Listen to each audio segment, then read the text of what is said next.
합장예배. 천명일, 지음.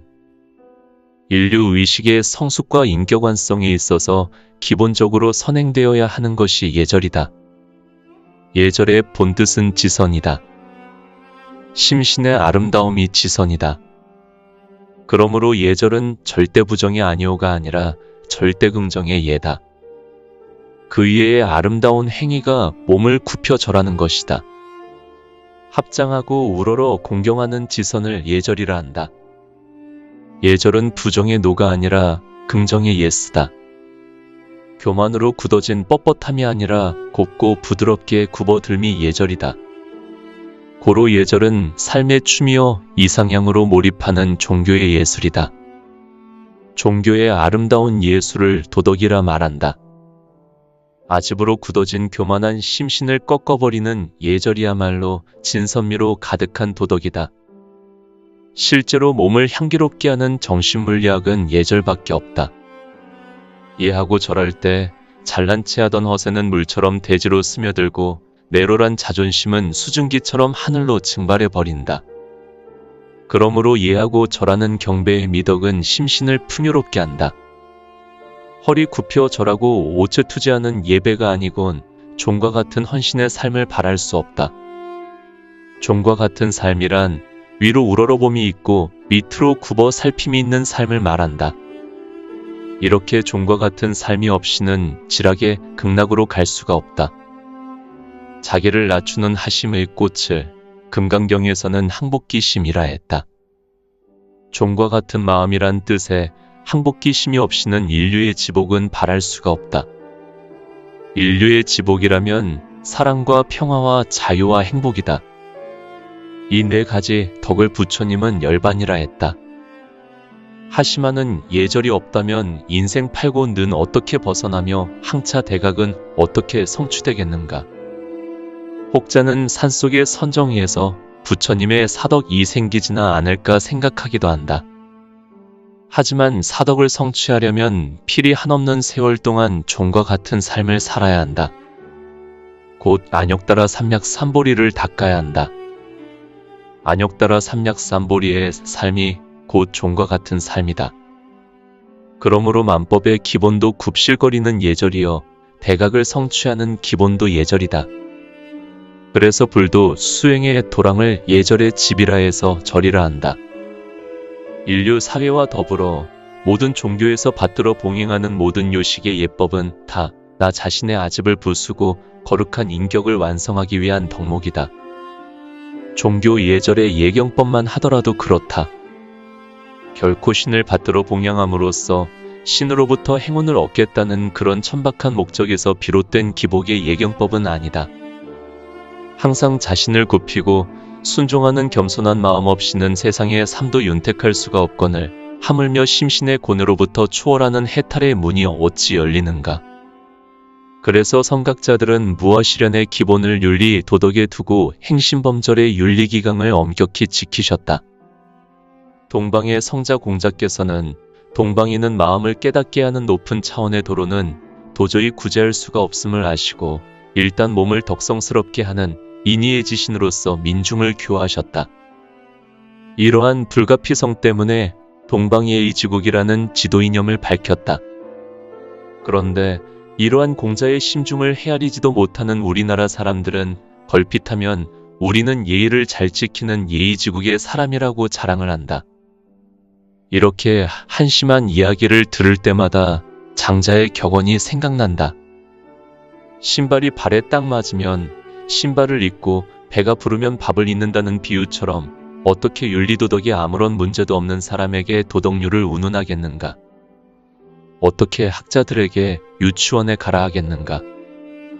공자께서는 동양 민중을 제도하는 지도이념의 한방편으로 동방의 이지국이라 말한 것뿐이다. 어느 시대를 막론하고 인류의 정신문화는 예절에 있다. 그러므로 동서양을 막론하고 남의 집을 방문할 때는 반드시 머리에 쓴 모자를 벗고 고개를 숙이며 문 안으로 들어선다. 이러한 의식은 지극히 평범한 예의이지만 이러한 행위가 얼마나 엄청나게 인간의 운명을 좌우하는지 생각이나 해보았는가? 모자를 벗는 그 행위 하나만으로도 행운의 복덕성이 생기고 약간 머리를 숙이는 겸손의 미덕으로도 행운의 여신이 그대를 따른다. 보다 높은 차원에서 보면 지복의 우주의식이 그대의 내면에서 열리게 된다. 공손히 절하는 예절 앞에 모든 재앙의 원흉인 아만과 교만이 다 녹아버린다. 그러므로 만가지 재앙을 멀리하고 만복의 지락이 아쉽거든 제발 머리 숙여 절부터 하라. 두 손 모아 절하는 합장 배례 속에는 깨달음으로 가는 정신철학이 있다. 지금 자기를 죽이고 일체를 공손히 받드는 절부터 하라.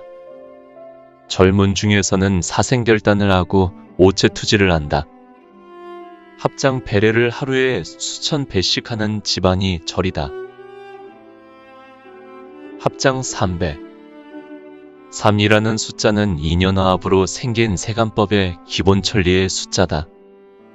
또한 인연화합의 세간법을 멀리한 불문의 법수다. 이렇게 3이라는 숫자는 세간법과 출세간법을 엎었다 자쳤다 하는 신성한 수다.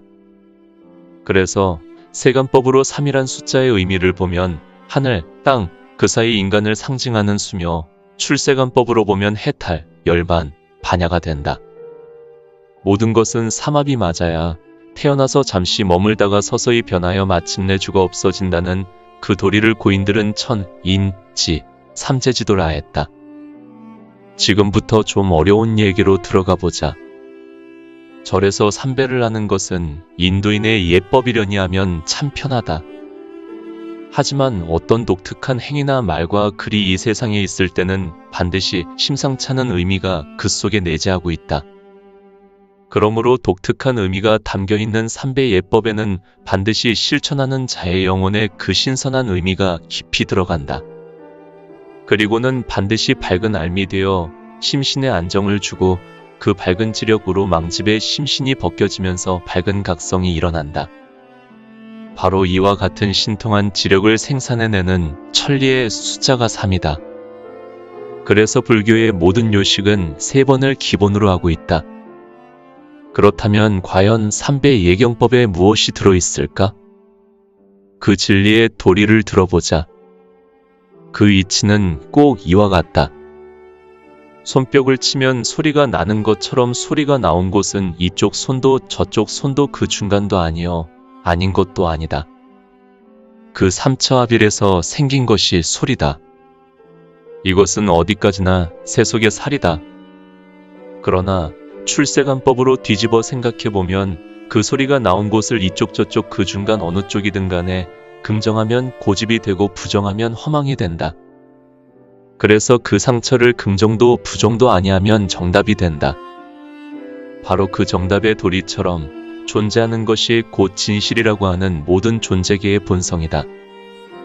바로 존재의 실상인 본성으로 돌아가고자 하는 지적행위의 도리가 삼배 예경법이다.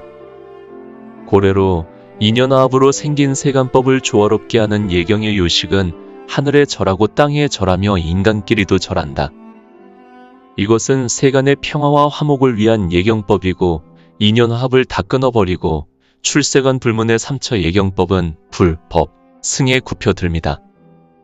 그리고 세간법과 출세간법을 초월하여 대자재를 얻는 최상의 예경법으로는 묘각의 실상인 법신, 보신, 화신에 절하는 오체투지법이다. 바로 이것이 불문의 불자들이 삼기의 합장 삼례하는 묘이다. 삼기의 합장 배례법이 곧 불법의 요체다. 그러므로 불법의 구경 대열반의 묘법까지도 삼배 절하는 아름다운 행위 속에 다 들어있다. 불교 집안에 이렇게 높고 깊고 넓고 아득한 심신묘법의 실상을 그대로 다 담아놓은 공간이 불문의 사찰이다. 여러분은 날아갈 듯 잘 지어놓은 지붕의 양 귀퉁이 합각에 그려진 둥근 원 안에 점 3개의 도표를 많이 보았을 것이다. 이를 원이삼점이라 하는데 이 원이삼점의 뜻을 일반 중생들이 알건 모르건 삼배절하고 주문도 삼송을 하면 원이삼점의 뜻대로 해탈, 열반, 반야가 그대의 심신에서 일어난다. 이러한 진실을 비유로 이해를 도우면 마치 어린아이가 병이 났을 때 아이는 부모가 주는 약을 받아먹기만 하면 저절로 병이 낫는 것과 같다.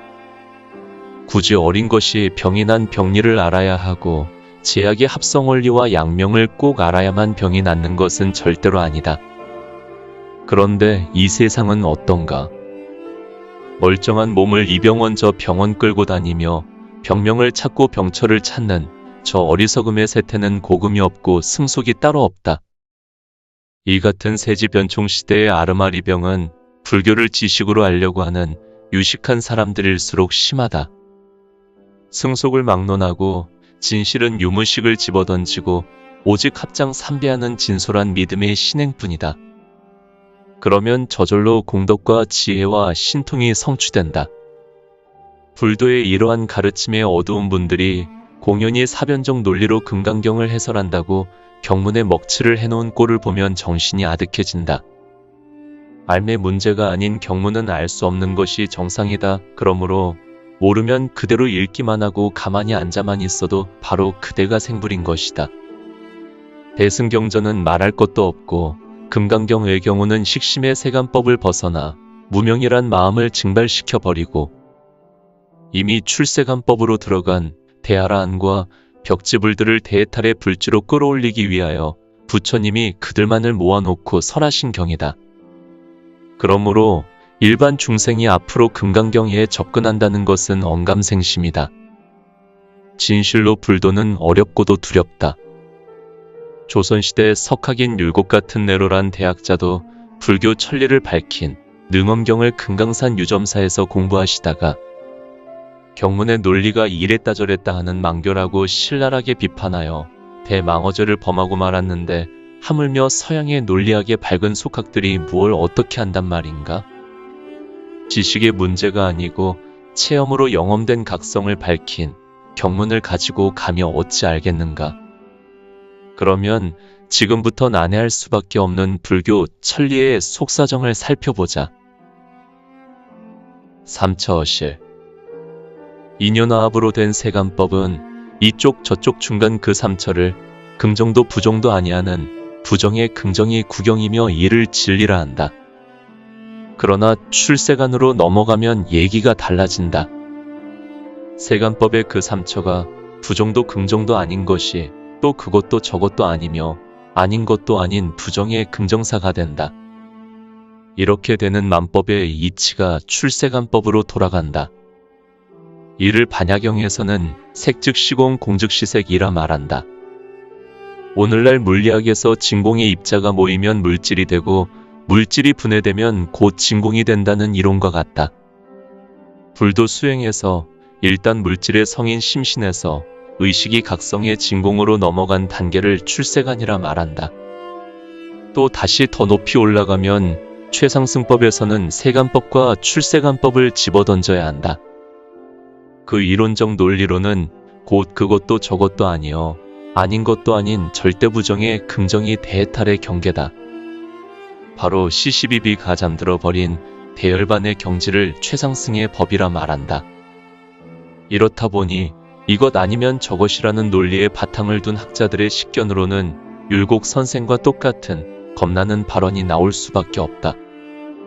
이렇게 엎치락뒤치락 이쪽 저쪽을 송두리째 말아 삼켰다가 다시 토해버리는 대열반의 열애장 이론을 불지견이 없이 어찌 알겠는가. 아득한 출세간법을 이해하는 도움말로 가장 쉬운 비유를 몇 개 들어보겠다. 돌멩이를 한번 생각해보자. 저 돌을 보고서 누가 곧 흙이요 곧 풀이라고도 하고 곧 물이라고도 했다 하자. 그 이치를 보면 분명히 돌이 분해되면 필이 흙이고 마주치면 반드시 풀이 번쩍 난다. 또한 고열에 녹으면 곧 돌이 물이 된다. 이와 같이 우리의 각성은 마치 저 에너지의 용도와 같이 그 에너지를 이용하는 자의 의사에 따라 불도 되고 얼음도 되며 동력도 되고 바람도 되며 소리도 되는데 이것을 가지고 어떻게 무엇이라 속단하겠는가. 물질의 조화도 이와 같거늘 하물며 불가사의 불성의 경우라면 더 말해 무엇하랴. 그 지묘한 묘각의 묘명성을 가지고 누가 어떻게 언설문자로 설명하겠는가. 만물도 되고 일체 중생의 심신도 되고 불보살도 되고 우주도 되고 하는 이것을 가지고 그 무엇이라 속단하겠는가. 보라. 이렇게 그것도 저것도 아닌 이것이 곧 그것인 이것은 필경공적한 정멸로서 석종께서는 이것을 대열반이라 밝힘과 동시에 바로 그 대열반의 자리로 몰입하는 무아실현의 행위 철학이 곧 합장 3배 예경법이란 진실을 화엄경 보현행원품에서 잘 밝히셨다. 연화상 절로 들어가자면 합장부터 해야 한다. 경건한 마음으로 두 손을 모아 합장을 하게 되면 혼탁한 마음이 저절로 고요하면서 맑아지고 심신이 경안해진다. 그것은 합장하는 공덕 때문이다. 합장을 하게 되면 양분된 선악분별의 양심이 합일되면서 우주 속으로 녹아들기 때문이다. 중생의 머리가 양뇌로 나뉘어져 있기 때문에 생각하고 느끼는 사념은 항상 상대적인 분별심으로 혼란스럽다는 심리학자의 학설도 있다. 이렇게 번거로운 분별심을 편안하게 안정시켜주는 신선한 예절의 아름다운 행위 철학이 합장이다. 그러므로 누구나 초조와 불안으로 가슴이 두근거릴 때는 양손을 꼭 쥐고 가슴을 누른다. 그와 같이 분분한 망상을 차분히 잠재우고 사량 분별심으로 뜨거운 머리를 시원하게 식혀주는 심리요법으로도 가슴에서 두 손을 모으는 합장 이상 없다. 고대인들은 심장을 한 송이의 연꽃 봉오리같이 그렸다. 두 손을 모아 합장한 모습 역시 한 송이의 붉은 연꽃 봉오리를 연상케 한다. 바로 홍련 같은 그 마음을 찬란하게 꽃 피우는 지선의 수행도량이 절이므로 절도량은 온통 연꽃 천국이다. 보라, 불보살은 활짝 핀 천옆에 연화저에 앉아 계시고 모든 신성의 조형물과 채색의 성상 그림에도 온통 연꽃으로 가득하다. 그러므로 연꽃은 불교의 꽃이다. 그래서 찰나 생멸의 마음을 열고 영생불멸의 성욕으로 들어가는 길에서 홍련 합장이 예절의 기본이 되고 있다. 파도처럼 빽빽하게 밀려오는 번뇌 망상의 중생심은 누구나 대동소이하다. 이같이 파도치는 마음이 합장하는 순간 분명해지면서 평소에 느껴보지도 못했던 자신의 심경이 드러나 보인다.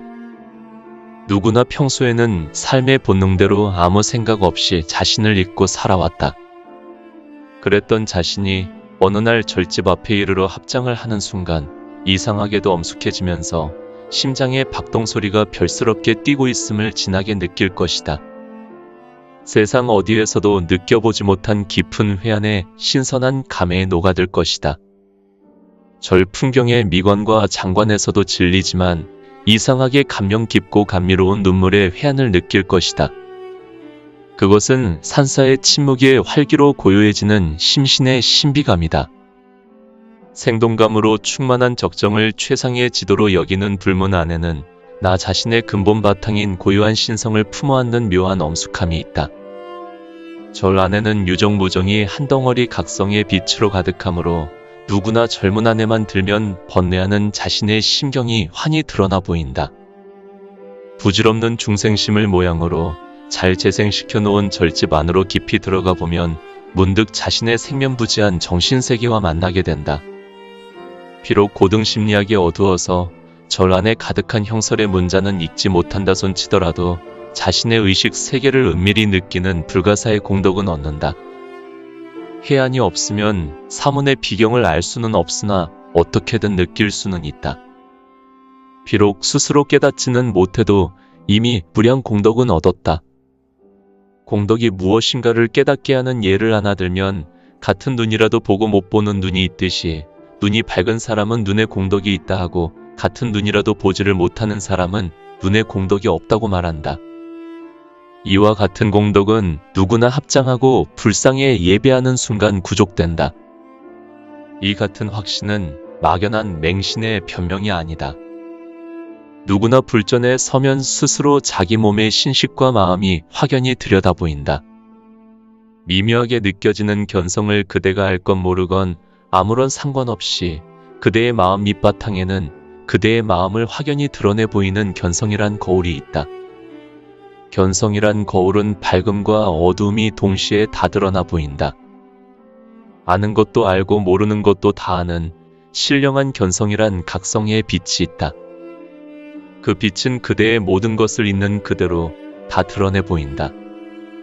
식심이라 말하는 육감의 신식은 물론 미세한 마음의 움직임까지도 다 드러내 보이는 이것이 우리들의 본래 각성에 비친 견성이다. 이렇게 다 드러내 보이는 성품인 견성을 의식하자면 몸을 맑히는 계행을 철저히 지켜야 하고 또 감정과 심성을 정화하는 명상을 많이 해야 한다. 이와 같은 공덕을 얻자면 부처님이나 거룩한 이를 칭양 찬탄해야 한다. 만덕만선으로 가득한 불보살에게 우러러 합장 예경을 반드시 실천해야만 해안이 열린다. 해안이 열려야 비로소 스스로 자기 자신을 항상 투시해보는 견성을 느낄 수가 있다. 보라.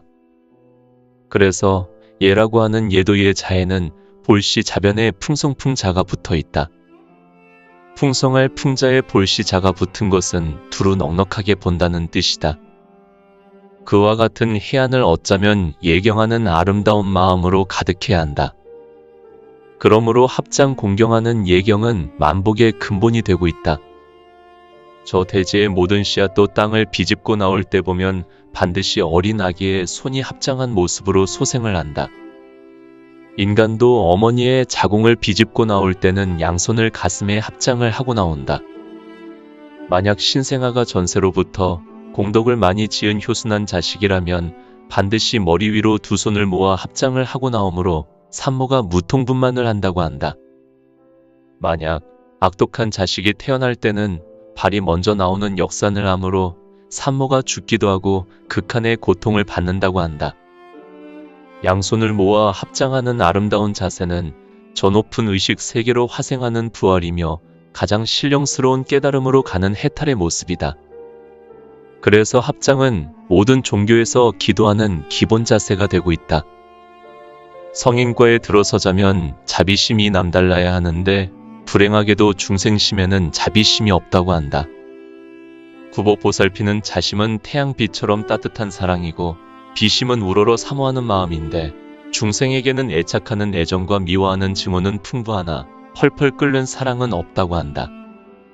중생 소견의 애정을 사랑의 대명사처럼 쓰고는 있으나 불행하게도 만선 만복을 두루 갖춘 사랑의 자비심은 범부에겐 없다. 그래서 일단 중생심의 애증을 자비심으로 변형시켜야 하는데 중생의 애증을 사랑으로 변형시키자니 우선적으로 머리 숙여 절하고 우러러 사모하는 경배 정신을 익혀야 했다. 그래야만 모든 고뇌로부터 벗어난 성심이 생긴다. 성심은 곧 자비심이다. 자비심에서 복덕성이 생긴다. 복은 환경의 풍요로움이고 덕은 마음의 평화로움이다. 삶의 행복과 영적 평화가 보장되는 복덕은 자비심에서 우러나므로 우리는 자비심을 기르기 위하여 열심히 합장 배려하는 지선의 신행을 반드시 생활화해야 한다. 누구나 합장하고 절하며 기도를 해보라.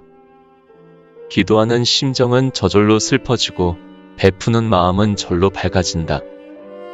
섬기고 공경하면 저절로 환희의 눈물이 난다.